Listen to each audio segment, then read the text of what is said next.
The Red Cross is helping 29 people left homeless from a massive apartment fire. It started just before 1 o'clock this afternoon in the Regal Ridge apartment complex at 51st and Regal on Spokane's South Hill.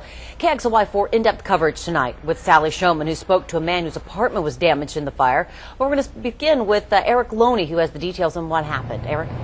Well, Robin, right now, most activities taking place is with restoration crews. In the last half hour, they put that huge tarp on top of the building to protect the side of the building that was not damaged in the fire. Inside the damage right now, 3 fire investigators are working to determine the cause. They're focusing on that apartment right there where you see the firefighter, and possibly the balcony here on the street side of the apartment building. Home video captured the fire at its peak. Flames ripped through the roof, forcing nearby neighbors to escape. Somebody came pounding on my door. He said, "There's a fire, you need to get out, like now." Tara Macintosh grabbed her guinea pig Otter and dog Maggie and got out. Neighbor Tony Giampetro was in the shower when the fire started.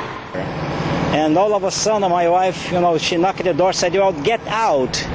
Get out right away because the place is on fire." Everyone that was home in the building when the fire started escaped. I was cleaning my apartment when some dude was yelling fire, so I got out. Shawn Boyle's apartment was not damaged. He says first he saw smoke and then the fire just exploded. It was pretty bad, and then they opened up some holes and the fire just rushed out. Matt Rasmussen lives across the street and shot this home video. I was real surprised at how fast it went up and how fast the roof just went away into the big hole that it is now.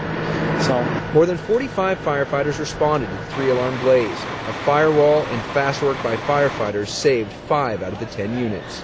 The troops did a great job because, I mean, with the amount of fire we had, that could have easily taken out that whole building. I'm just in shock over the whole thing.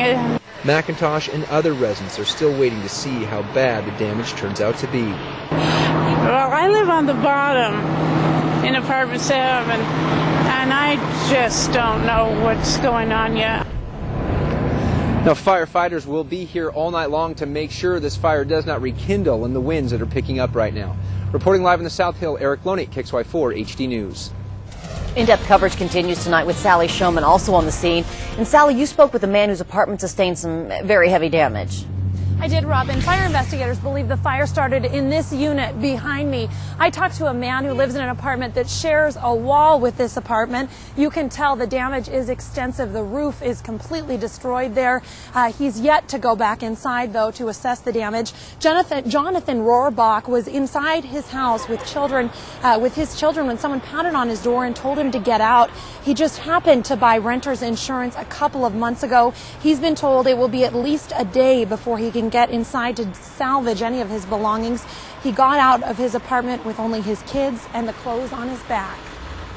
Watching it burn. It's just scary. It's just horrifying. Never been through this, and it was just extremely scary. Rohrbach is among 18 adults and 11 children without a place to stay tonight. According to the Red Cross, people from 7 of the units need a place to stay, and there just happens to be 7 apartments here that are open and vacant, so the Red Cross is bringing in cots and blankets for those people. There is one couple, however, that's going to a hotel because they need handicap access. Live on the South Hill, Showman, KXLY4 HD News.